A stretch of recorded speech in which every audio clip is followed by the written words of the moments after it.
Ready to go? Yep. All right. My name is Butch. It's my bride, Catherine.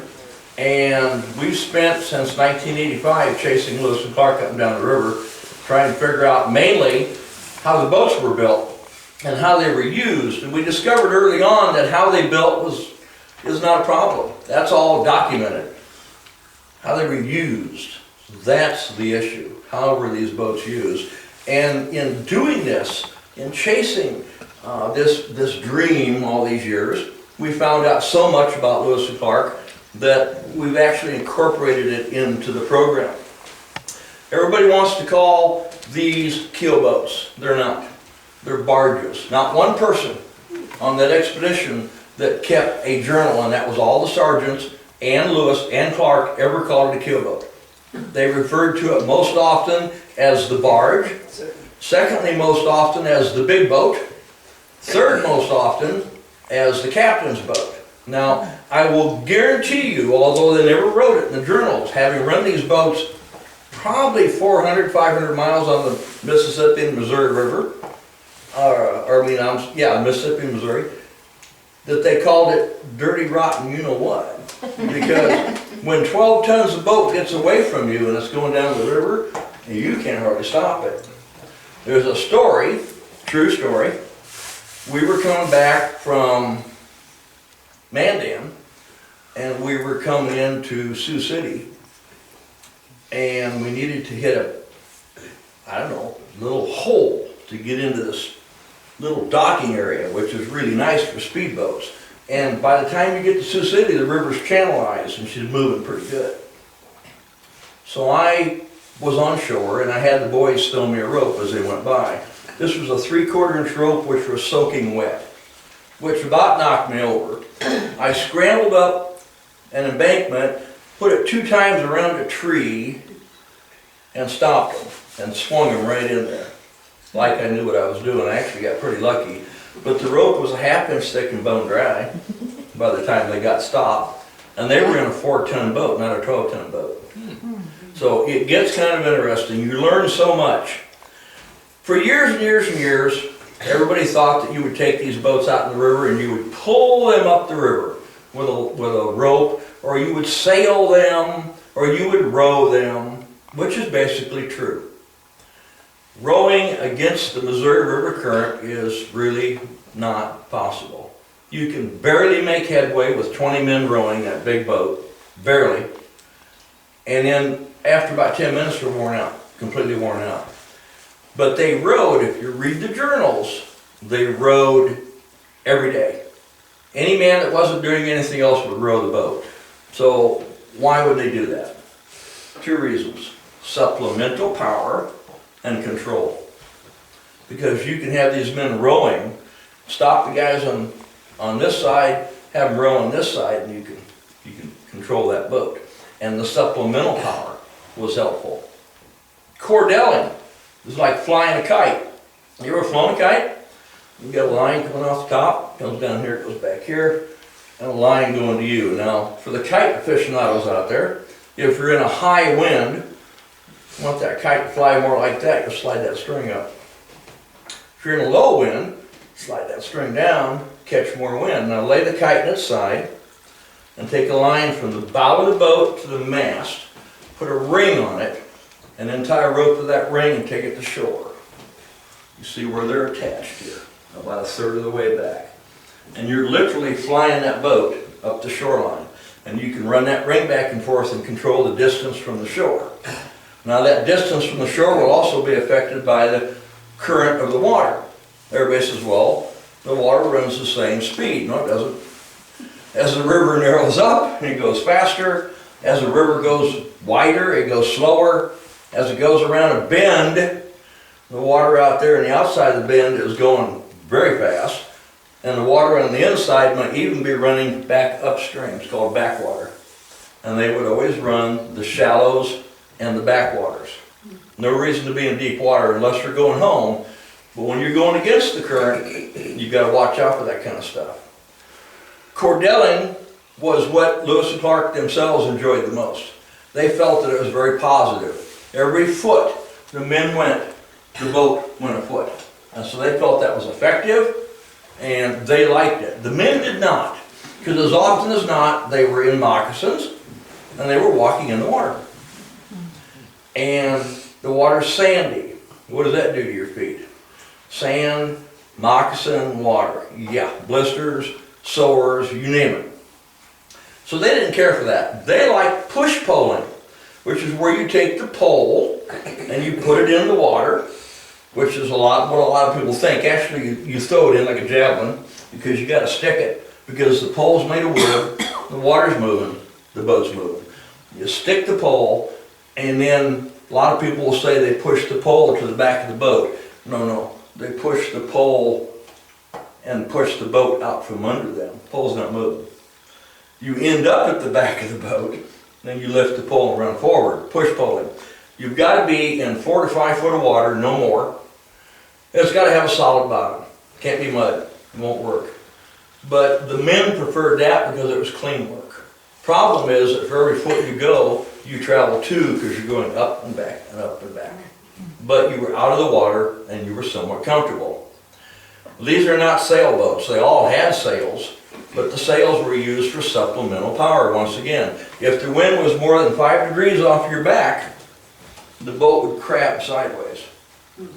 So, sailing, they were sail assist craft, was what they were.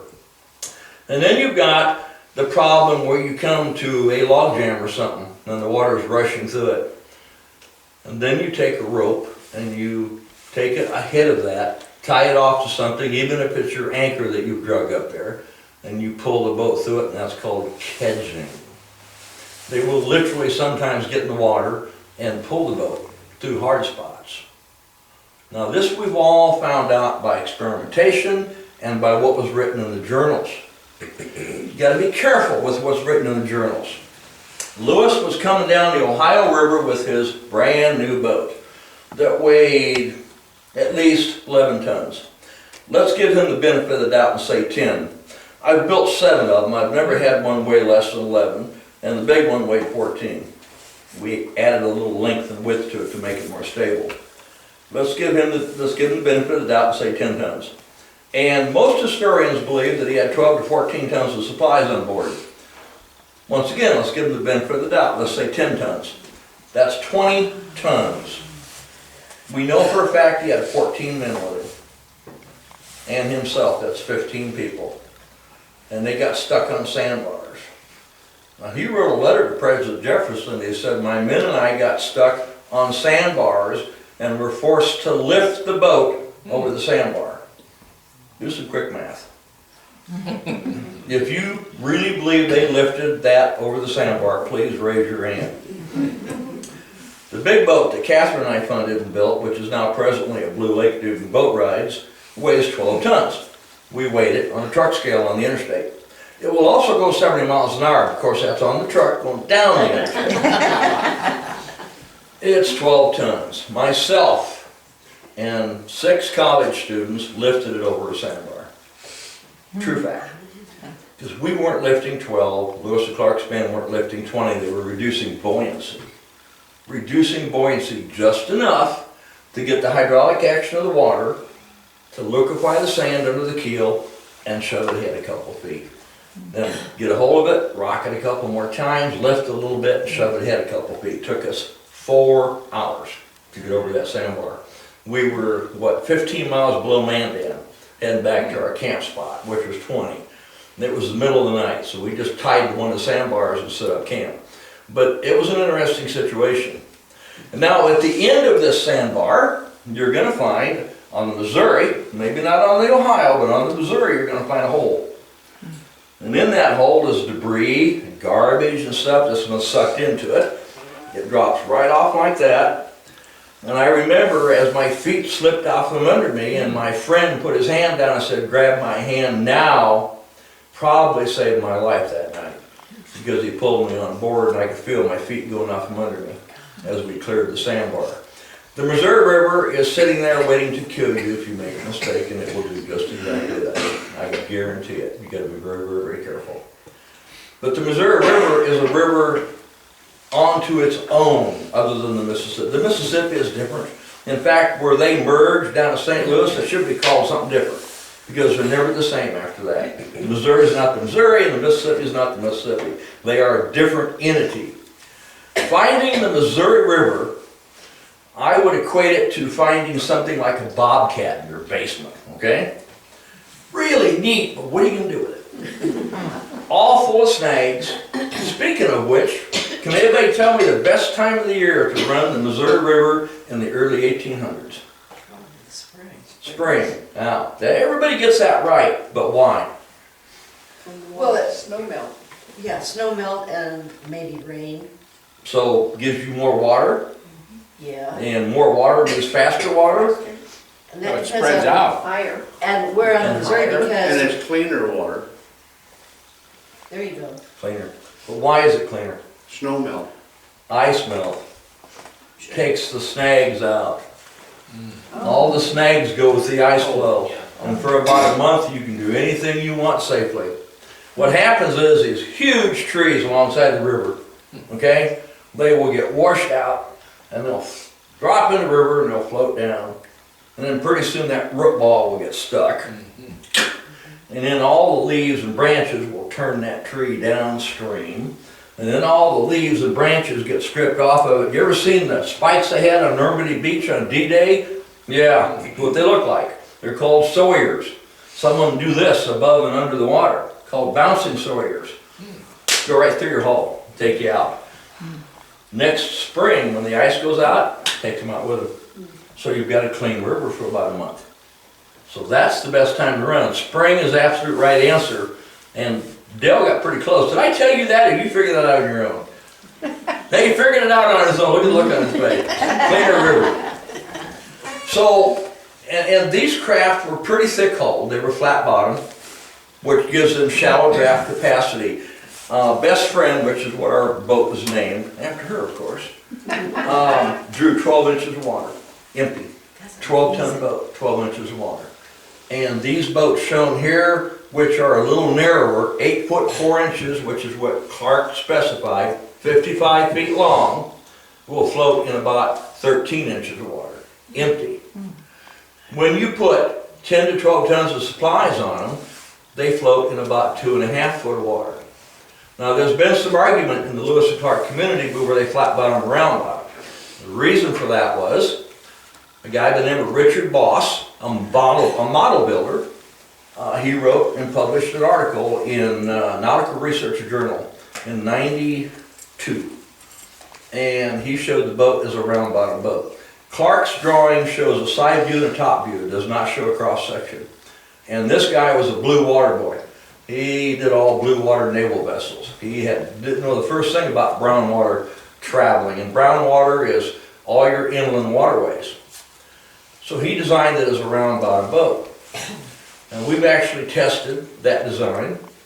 We did a modern marvels segment for History Channel and went up and tested those designs up in Ann Arbor, Michigan.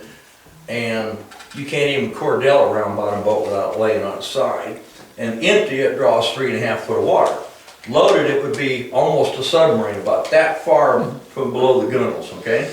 So it's impractical and illogical, but you still will find people that argue the point all day long. I'll tell you how bad it got. In '02, I was commissioned to build a boat for a big museum right across the river from St. Louis. And it was going to be a half a boat, cut right down the center, and it was just going to be this half of the boat. And it was quite a project. And we built it, but before we did, we met with the designers and stuff. And then we took them down the wall and put them on our boats and give them a boat ride and talk to them, and they all agreed, yep, that's the way it is. Flat bottom boat. And one guy was a riverman. He said, oh, absolutely. He said, you got the right design here. And they finally called me and said, yes, you have the project, but we want you to follow the Richard Boss round bottom design. I actually thought they were kidding. And they said, no. They said, we want the round bottom design. And so I asked them why. And they said, and this is a quote, we have to justify to the state of Illinois where we got our design work. And he has published, and you have not, which is why I wrote that book.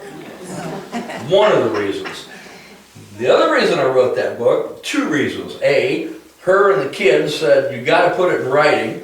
And one day, this little old gal, whom I've worked with for years and years, she's in her 90s, she grabbed my beard, she shook my cheek, and she says, "Alfred," that's my God-given name, Alfred. She says, "If you don't put that in writing before you die, you will burn in hell."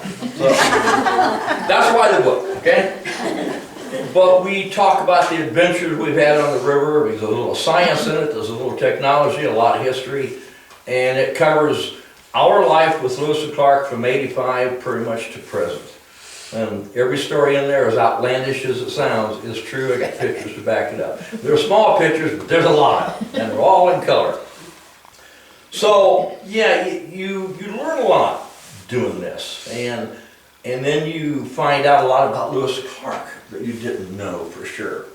For example, can anybody here tell me what Sacagawea, which is the pronunciation that the Native Americans would prefer that you use nowadays, Sacagawea, what she contributed to the expedition? Her family knowledge when they got over to the Absolutely, that was one thing. Translation. And translated, she helped with translations from Hidatsu to French to Mandan to English. That was interesting. What was her major contribution? What would you consider to be her major contribution? Safety. A woman with a baby. You got it. The minute they saw a woman in a papoose, they knew it wasn't a war party. And so they put their guard down, and they were comfortable, okay? When she met up with her people, her brother was in charge of the crew coming after her. In fact, he was the chief by then. He come down with a war party, and he recognized his sister. That was a good day. That would have been a good day to go to casino if they had them around that place. That's what you call luck. You know, we get involved in Lewis and Clark. I got to tell you this is funny. I jump all over, and I apologize for that. But there's about 5 different levels of Lewis and Clark enthusiasts. You start out with those who say, "Who was Lewis and Clark?" And get a few of those. And then periodically they hear about it in school, they know rough understanding. And then you got folks like a lot of you who've read Undaunted Courage, which is a great book. Stephen Ambrose was a good friend. His daughter, Stephen, still work with her. Where Stephen got into trouble was he would make brash comments. I consider him brash as a historian. For example, we were talking one day, and I joked with him that we had a t-shirt that said, "We may be politically incorrect, but we're trying to be historically accurate." And I said, "I don't think I can give you one, ha ha." He got a little perturbed.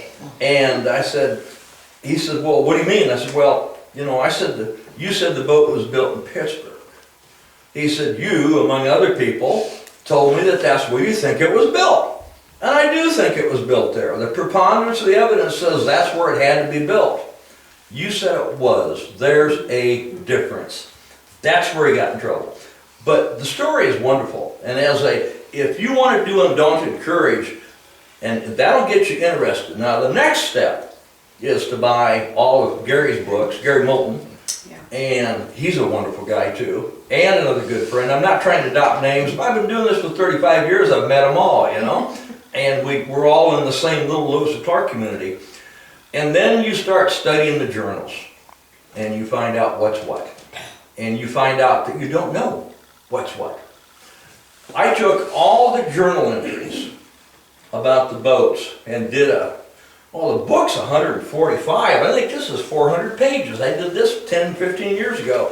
Took all the journal entries and put them in by day, so that any given day you could look and see what everybody said. The sergeants, White House, gas, all of them, everybody said about that day, and compare their notes. And it's been a wonderful research manual, except for one day in particular. Sergeant Gass, his comments didn't match the others. Everybody else said it was a terrible day. And it was a miserable day. The guys were cordelling on a rocky beach, and they just hated every minute of it. And Captain Lewis was upset with their performance, and Captain Clark was upset. And Sergeant Gass's comments for that day was it was a glorious day. Yeah. So the assumption we made initially was that he had maybe misdated his entry.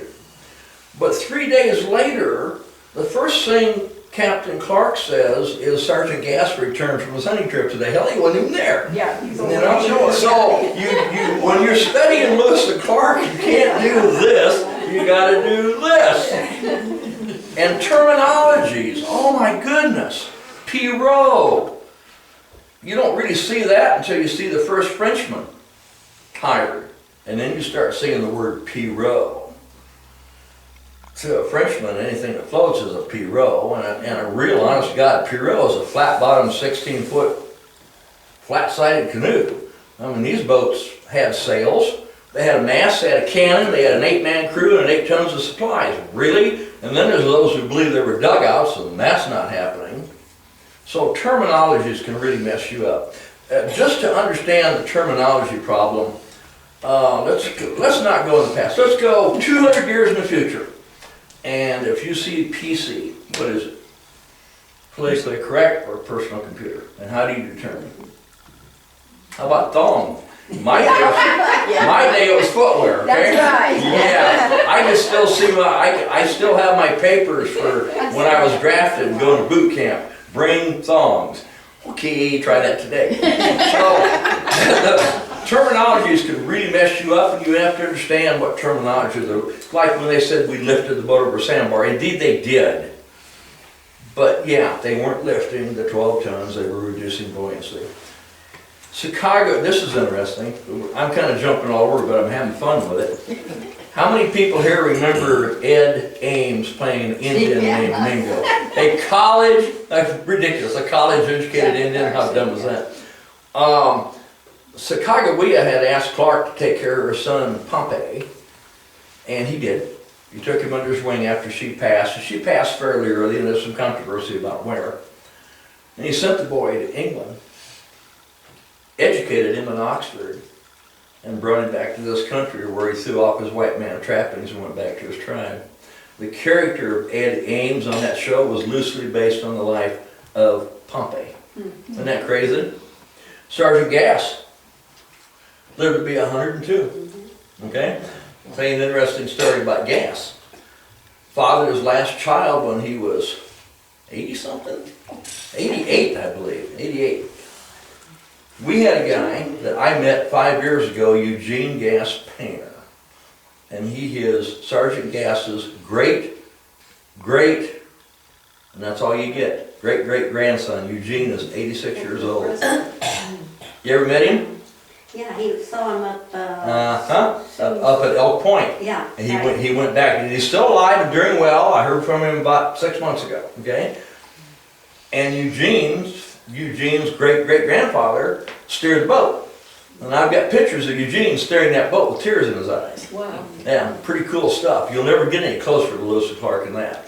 Neat guy, really. I think his health is still fairly good, but he stopped coming back to Elk Point for the reenactments. Yeah, it's been a while. Yeah, he's getting up there in years. You know, I'm getting up there in years. Been married to her for 50 years. She keeps me cooking all the time, don't she? She's been, I tell you what, none of this would have been possible without her. How many husbands out there could do what they wanted to do without their 100% their wife's support? Ain't happening, is it? She's been behind me the whole way. So we started out playing with Lewis and Clark in '85, and here we go. We found out we were educators. We didn't know that. We launched the very first hull. I built a model first. It was 84. I built that model. And I took it to Lewis and Clark State Park as a favor to the ranger at Little Sioux Scout Ranch. Because I was in Boy Scouting, I was running a program down there. And he knew I built boats and models and stuff. And I said to the ranger, it'd be really neat to build something this big. He said, well, you might have to do some research. But he says, if you wanted to come to our first festival and see if people would be willing to help you, maybe I could get the lumber from the state. And he did, and I did. And this was the very beginning of a 30-some year journey, what it amounted to.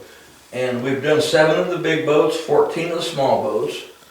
We've done hundreds of models. They're in museums all over. Not bragging, just fact. Some good, some not so good, but every once in a while, you hit a real winner. We did with Best Friend. We had a great time with it. Built it, took our savings, most of our savings, and built Best Friend. took it up on the river and lived on it for 4 months. 6 months doing living history programming. That took the rest of the savings. We were broke.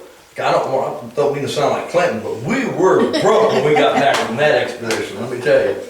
And I wouldn't trade it for all the gold and china. We had some wonderful times. Speaking of voting, since today's voting day, Yes, voting. I hope everybody did.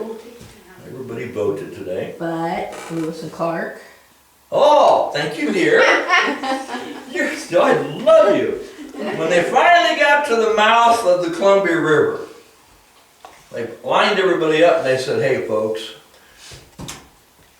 we don't know whether we want to camp on the north side or the south side. They're both good campsites. So we're going to let you decide because you've been such a good crew. And that would include York, the black slave, and Sacagawea. And it was a show of hands. First time a black man or woman ever voted in this country. Isn't that cool? Yeah, that's pretty cool. And they decided on the south side. And Fort Clatsop is presently located where it should be. Now, how did they find the site for Fort Clatsop? Anybody tell me? How did they nail it down? Well, I don't know how to put this delicately, and we're all adults here, but they found Lewis and Clark poop. Laugh all you want. You can't make this stuff up. Most of the men on the expedition suffered from venereal disease, and they were injected with mercury. Okay? All right. Now, this was a military expedition, and they had this handbook. We've got a copy of it today. If you think you might be at a Lewis and Clark campsite, you can look at this handbook and you can say, okay, wind's from that direction, the water supply is there. You can figure out from the guide in that book where the latrine would possibly be. And you dig that area and you look for concentrations of mercury. Right. I don't think they told us that before class. Yeah. Well, Just saying. well, I get a little blunt sometimes, but they nailed it. They found it initially that way, and then they found a piece of lead. Funny. And they analyzed it, and it only came from the same county in Kentucky that the young men came from, okay? So they nailed it that way. Yeah, that's crazy stuff, and you can't make this stuff up. Okay, have I gone far enough down this trail to get questions? I love questions. None. So you basically have a love of history, I do, yeah. and you said you had scouting background, so 30-some years of scouting. something gelled that you latched onto Lewis and Clark long before. Well, I built boats. Okay. I love boats. I love woodworking. And then to go from 18 and 20 foot fishing boats and runabouts to a 12-ton monster was quite a feat. You know, But they were ahead of the curve, is what I'm saying. Yeah, They weren't even talking about Lewis and You Clark. know, we in were talking 2004. about Yeah. that on the trip down here today. 2000. We were talking about that on the way down today. And she looked at me and I looked at her and she says, you know, I don't think there's too much we haven't done. We just pretty much do it. And I found out, and I put this in the book too, but you got to remember this. Self-confidence is that close to arrogance. And I've stepped over that line way too many times, okay? So I have lost some friends over it, but don't tell me it can't be done. They did it, we can do it, you know, one way or another, and we've pulled off. Well, for instance, Best Friend. Now, Best Friend was built differently than these. These craft here were built plank on frame. In other words, a skeleton and planks, and thick planks. Oak, ash, local wood. But the technique of building that boat just made it want to rot. Some of them started to rot before we finished them. Oak's terrible for rotting, believe it or not. So, and it also has tannic acid in it. They used to take the bark off of the oak tree, grind it up, and tan hides with it, thus the name tannic acid, and it will take fittings and stuff out.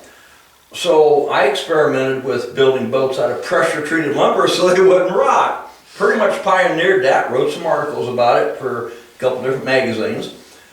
But I had carried the first sheet of plywood in for Best Friend, because she's all built out of plywood with a wooden frame and then sheeted in cedar. Looks beautiful, looks authentic, isn't. Interesting part is it reacts to the water the same way the authentic one does, and that's what we're interested in. How does it react to the water? So here I am cutting the first gussets. I get this phone call from where I put the half round hull boat in, the totally backwards one down right across from St. Louis. And they said, hey Butch, we're having a signature event. Now during the bicentennial, there were 7 signature events and they were very well funded. We're talking thousands and thousands and thousands of dollars. And they said, we would love to have, we understand you're building a new boat. I said, yes, we'd love to have it down there for our signature event. And I thought, oh God, that'd be great, you know. What a neat way to show off best friend the first time. And I said, when is it? And they gave me the date. And it was 92 days from that day. And I had myself and an 18-year-old kid, and I said, that ain't gonna happen, you know, duh. And they said, gee, that's too bad, because we had, what was it? 10,000. It was $10,000, no, it was 12. Yeah. We got $12,000 to give you the minute you show up with it. On the 90th day, I love it. I was gonna say, how much? Don't tell me it can't be done, okay? Now, it was an empty shell. When we got back, we put all the plumbing and the bilge pumps and all the interior, launched it 30 days later. But yeah, that was a pretty quick boat. Normally 6 months if a film crew wanted one. We were bidding on this HBO thing, but we lost out to some political favors, I believe. There's a St. Charles group, they had the round bottom version. Glenn Bishop, wonderful guy. He was behind that little project. In fact, Glenn and I were running neck and neck for years and years. But he did the one, and then it burnt, and then he replaced it, his crew replaced it. And I've just continued on, they're all over the country.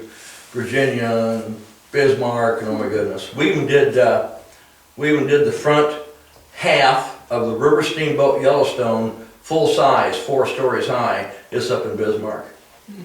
The full-size boat went up there in 6 semis, and then we craned it. We put it together, and then we took it apart with cranes and put it on semis and took it up there and put. There's pictures of it in there. It's crazy. So did you go from St. Louis No, on the Wood River no. all the way? No. They did that, and they were You were funding. never on Charles? that? No, because first off, these flat-bottom boats will never and should never be on a channelized section of the river. Dangerous. Because when the barges and stuff go by, they'll rock. And about the 4th time, they're gonna go over. Theirs was the round bottom, Boss design with a big diesel in it, which was wonderful for what they were doing. They were reenacting the whole journey. Interesting story there.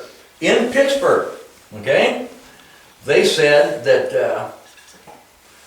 that picture's in the book too. They said that the Pittsburgh River was too dangerous to put their boat in that harm's way. They had agreed to have their boat there to kick off the bicentennial, and they backed out last minute. Well, so I got a phone call. I'm on the 3rd deck of that steamboat in Bismarck. I get this phone call. Guy called me and he said, listen, I understand that you're the guy that put the model boat in the Heinz Museum. I said, yes.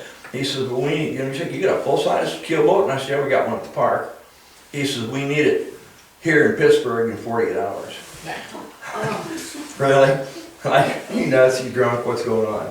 I says, wow, it can't be done. It'd take too much money. Don't worry about the money. He says, we need it here in 48 hours. Okay. Guy's name was Rooney. Okay. He owned a big football team. Pittsburgh Steelers. Pittsburgh Steelers. I found out yesterday footballs weren't completely round, okay? Sports, no interest. 0 interest. I didn't know who Rooney was. Ended up with our boat in Pittsburgh on the Ohio with Pittsburgh Steelers on board manning it. For a photo op. Well, now, they went, how many truckers here? Any ex-truckers? They went with a 55-foot keel boat from Ottawa, Iowa to Pittsburgh with no permits. 0. Now the story that I got was, This is an overwide boat. yeah, the story that I got was that there were season passes being handed out. I can't It's not prove what you it. know, it's who you know. I think so, yeah. That was quite a story. So, yeah, we've just done some crazy things. Well, Got what's to run. funny, our boat was there leading the flotilla of boats, and the other boat decided they should participate Yeah, they too. didn't like that. And they were shown off of the river and Yeah. parked for the whole event because they had canceled on them. Yeah, and I guess the city fathers of Pittsburgh were pretty upset. Well, yeah. And then the guy they put in charge of their boat, volunteer, was kind of a nutcase.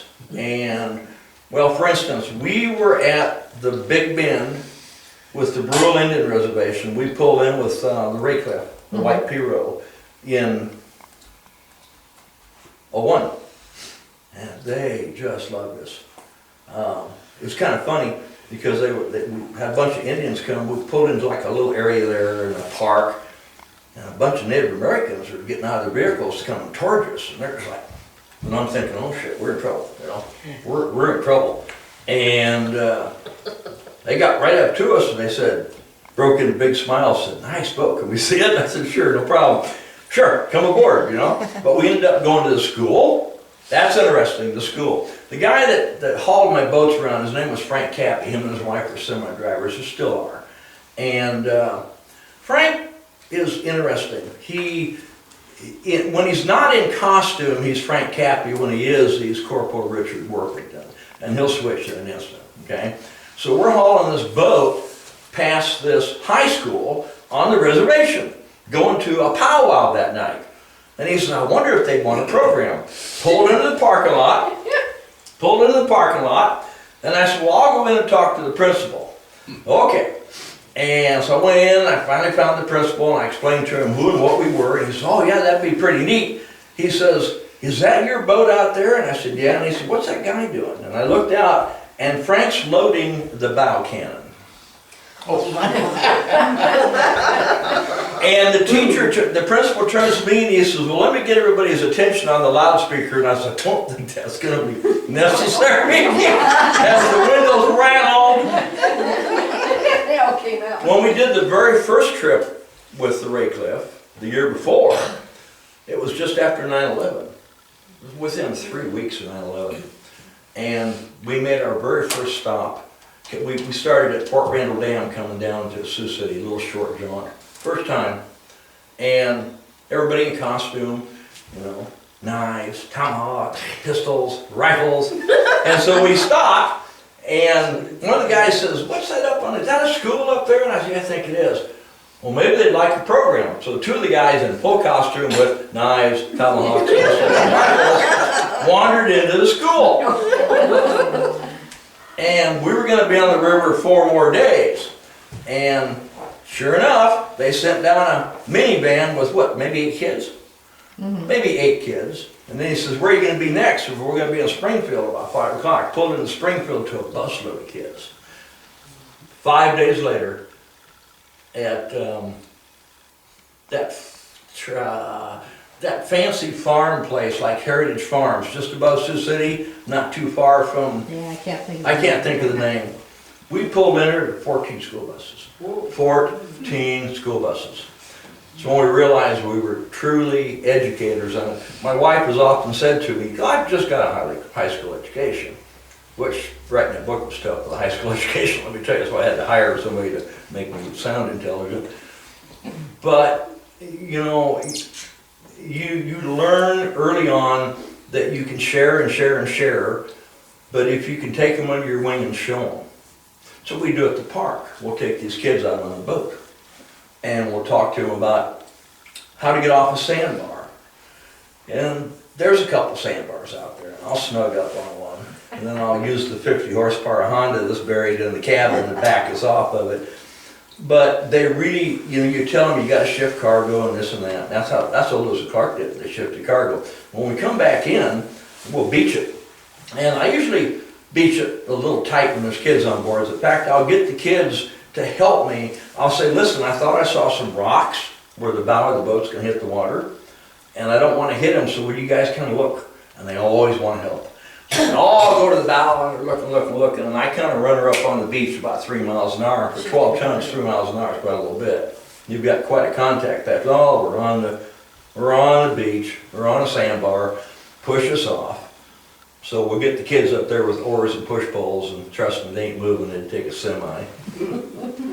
And And usually I will find the smallest little gal in the bunch, and I'll whisper in her ear, tell her what to do. And I said, listen guys, this little lady right here can get you off that sandbar with one finger. You know, can you imagine 12-year-old boys, what their attitude is at that? Yeah, right, I'll believe that when I see it. Do what she says to do, and she'll go clear to the back of the boat and say, everybody come back here.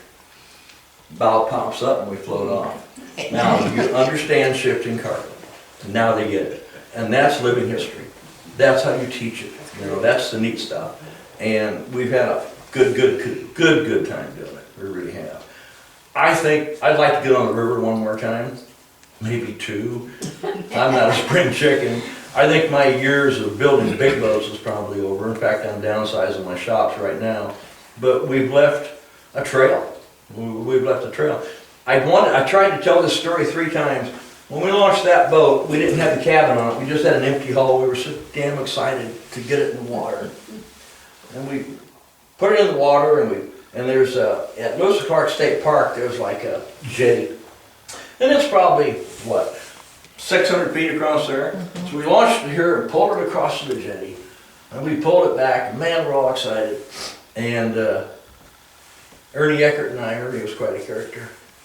We tied it up and had to wade through water about that deep. And there's this little girl standing on shore, and she says, that's a pretty neat boat, she says. I'd like to see the inside of that. And I says, Ernie, kid wants to see inside the boat. Well, that's no problem, hand her to me. So I snagged her up, handed her to Ernie, he put her inside. We climbed aboard and give her to her of the empty hull. Wasn't much to see, but she was excited. And then we got back and we sat her on shore and she bounced off. That was 35 years ago. Yeah. Somewhere out there was a 40-year-old girl that we educated. I get emotional about this because we get to show these kids, we get to give these kids something that they can live with the rest of their life. You know, we've loved every moment of it. Pardon me, I guess I found out as I get older, I get very emotional. But it's neat when you can do that, when you can teach them something or show them something. And it's fun, it really is. Everybody says it's a lot of work, but it's not, it's been an adventure. Question? Back you were talking about building and the oak getting rotten. What wood would they have used 200 years ago? Thank you so much. If you read A Journey Through the West by Rodney, which is one of the Bibles, okay? There's 3 Bibles with Lewis and Clark. One is the Journals by Gary Moulton. 2 are the Letters of the Expedition by Donald Jackson, born and raised in Glenwood, hometown boy, and Gary's right down in Lincoln.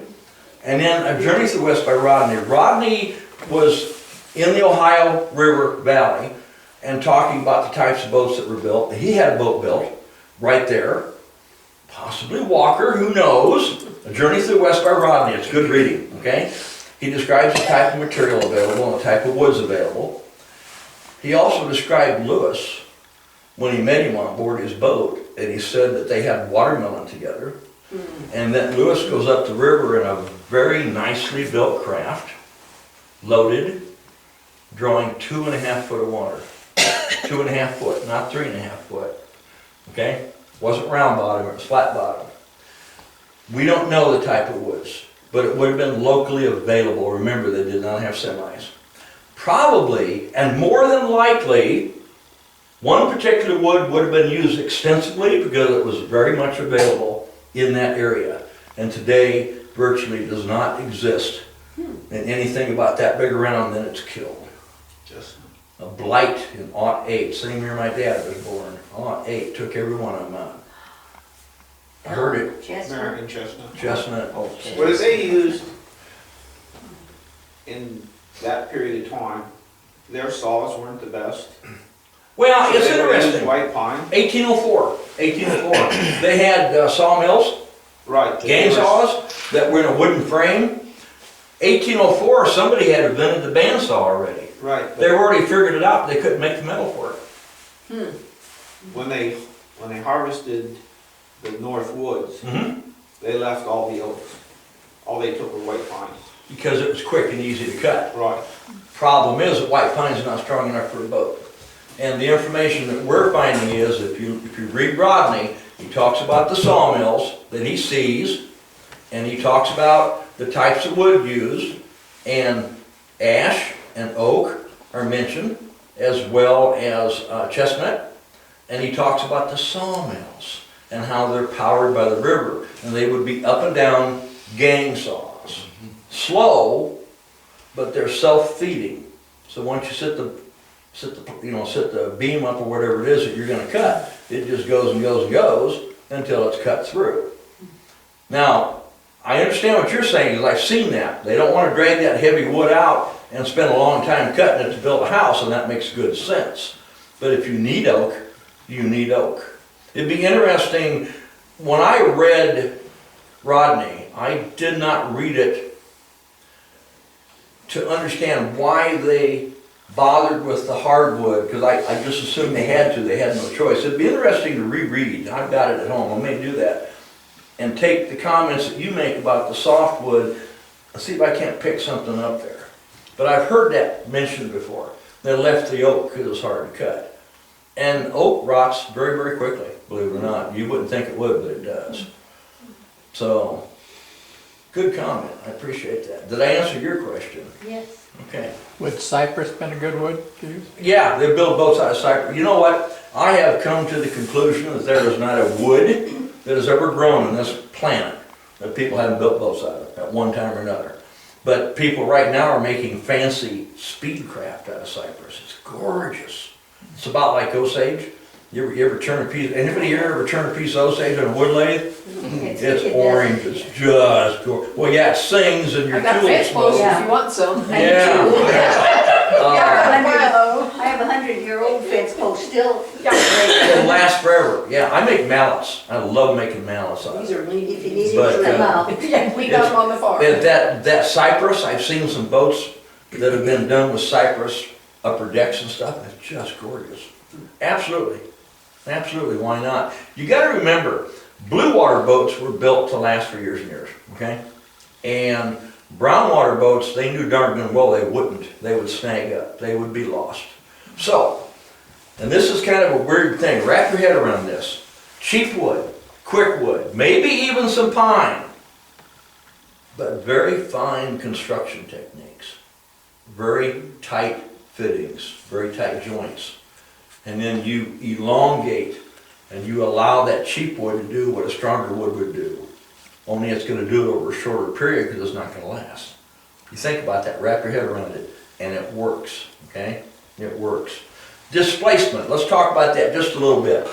That 12-ton boat that I named after her, if you put it into a swimming pool big enough to hold it, and it was a brim full, the water was right up to the edge, and you sat that boat, what would happen to the water? Yeah. If you captured all that water and weighed it, what would it weigh? Same as a boat. 12 tons, exactly. As soon as something pushes out of the way, enough water to equal its own weight, which is why boats sit a little deeper in fresh water than they do salt water. Think about that. They sit a little deeper in cold water than they do warm water. Yeah, very interesting. When we were doing our model testing in Ann Arbor, we had to come up with equations, thank God my chemical engineer daughter helped me with that, about, we were building 1/12 scale. Sorry. We were building 1/12 scale models, so wouldn't you assume that 1/12 speed would be appropriate to test the model?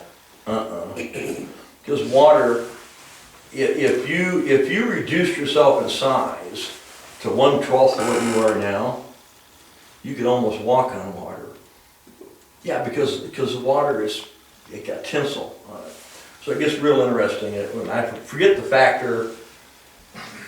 It had a name, had a crazy name. Don't know what it was. But yeah, it gets real interesting. So when you calculate all this stuff out, you've got to be smarter than the people doing it. But they tested all this stuff and it worked out really well. The interesting part was that the History Channel, at one point they said, well, can we tow it at a real fast speed so there's a wake? And the guy in charge of this big rail thing above this tank, he said, oh sure, I got pictures of her where they're flying out behind her. They're going 30 miles an hour down this thing. And they're taking these pictures of this boat. It looks like a speedboat. Guess what they used on film? Yeah, that one. Because the other ones weren't exciting enough. And Messing with history. Hollywood, I just cannot Yeah. believe what Hollywood does. Messing with history. Well, they mess with history all the time. How many times have you seen cowboys and Indians chase stagecoaches? Oh, yeah. Well, a stagecoach can't go out over the open prairie. It's got to go on a road, some kind of rudimentary path, okay? You don't chase it. You go behind a rock, you shoot the lead horse, he goes down, the team goes down, you rob him. You don't chase them. But Hollywood, like my grandpa always used to say, he said, you watch that gun, it's got a flat side and they'll kick it all around that bar where they're fighting. That was a joke. And he said that all the time to me, I almost believed him. My dad told me about hoop snakes. He had me convinced. Yeah, I know. Put their tail in their mouth and roll down a hill, and until I was 25, I believed it. I still love him, but I don't forget that. Okay, so, yes ma'am. In Undaunted Courage, they talked a lot about portage. When they would get to a place they couldn't take it upstream anymore. I think it was past Montana. Yes. Now, what were they? They certainly were not portaging the big boat. The French have a term, I just drew a blank. Cache, C-A-C-H-E, which means to bury for future years, okay? And they talk about caching the pirogues at the Great Falls because they were too big to portage. They did not bury them. They pulled them up on islands, tied them to trees, planned on picking them up on the return trip. The red one was rotted. They salvaged fittings from it. This is another thing. You don't salvage fittings from a dugout, okay? And they repaired the white one and brought it back.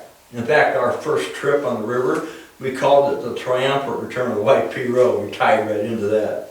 So, when they did finally portage, and you really can't portage a dugout very well, they did by taking the mast off the white pirogue and taking a log and cutting wheels and putting wheels under them and pulling them across 7 miles of porcupine pine cactus, hauling stuff. That's really not a portage. When they actually did put something on their shoulders and carry them, I believe it was the Indian birch bark canoes, which they had, let's say, borrowed. Or I traded. believe, yeah. A dugout canoe, you gotta think about the realistic weight of a dugout canoe. We've got one in the building up there that's been dry for years and years and years. It hasn't been in the water in 10 years. And I don't know any 4 people can lift it. How would you portage something like that, you know? So, but portage, now when we talk about going around the dams with our big boat, we did. We portaged it with a semi and a trailer. But that is a portage, okay? We were actually using the term portage. But normally when you portage on a river, you're putting on your shoulders. 2 guys are carrying, and it has to be a fairly light load to accomplish that. But the French term to cache. And there's so much about Lewis and Clark we don't know for sure. There's more, much more we don't. For instance, okay, the one thing I can tell you for sure was that the cannon was not brass. Guaranteed, I bet my life on it. Why? Because when they came back from the West Coast, they had cached the cannon in a crevice at the Great Falls. And Lewis said, retrieved our bow piece today. They called it a bow piece, they never called it a cannon. Retrieved our bow piece today, was slightly rusty, but other than that, quite serviceable. Wasn't brass, probably cast iron. People will say, well, Lewis and Clark stood right here, they'll take their GPS. I love this. Lewis and Clark worked with a sextant, okay? Now you've got this sextant, and you read on a perfect horizon on the ocean, you can read the distance of the sun, and that'll give you longitude.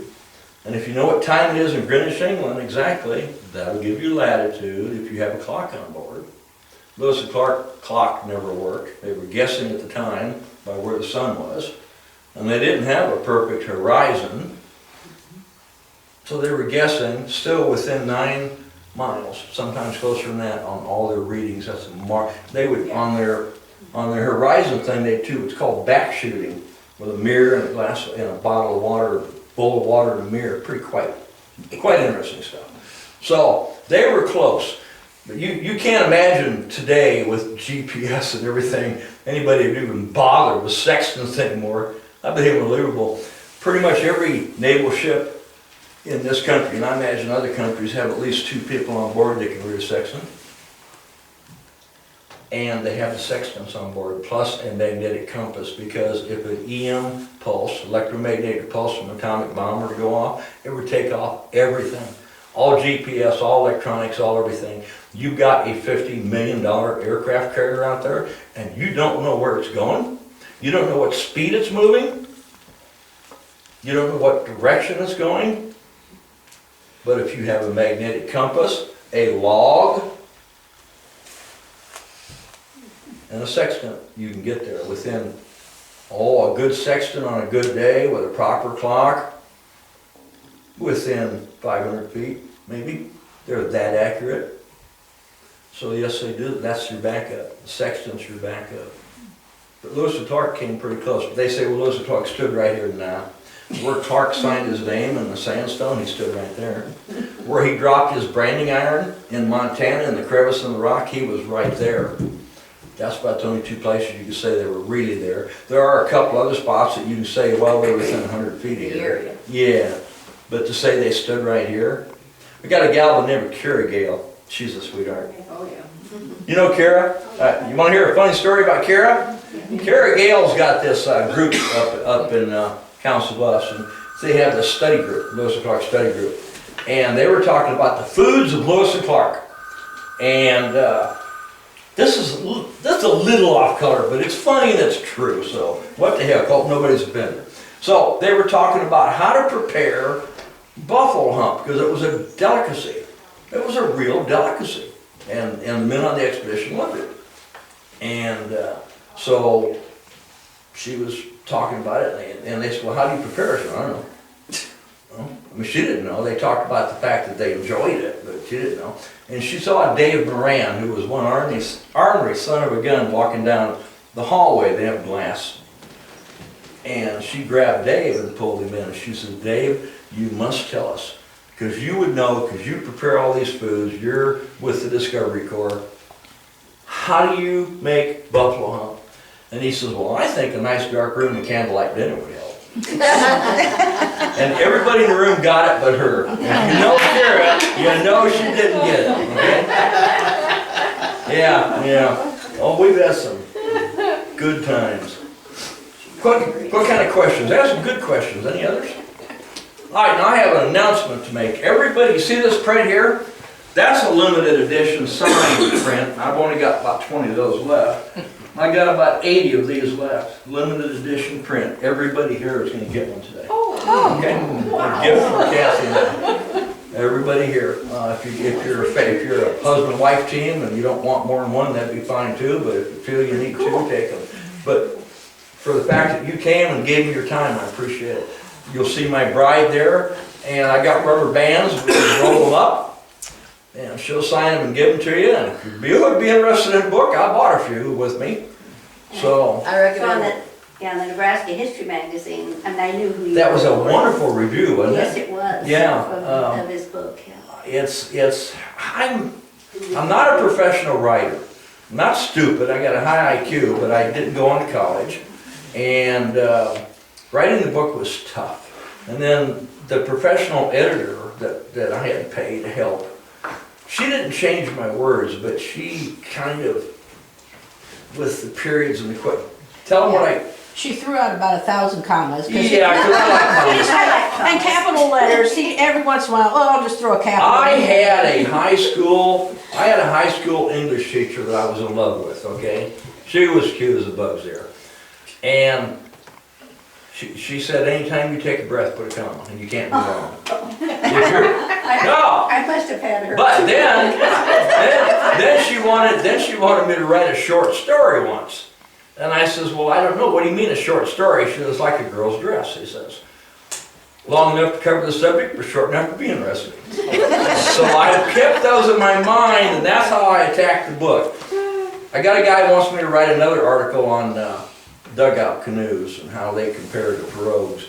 And I said, well, I'm not a professional writer. He said, yeah, but we like the way you write because it's like talking to you. It's like sitting around a campfire, and that's the biggest compliment anybody can pay, you know? I think that young lady back there said she read it and was pretty pleased, Yes, I enjoyed it very much. so.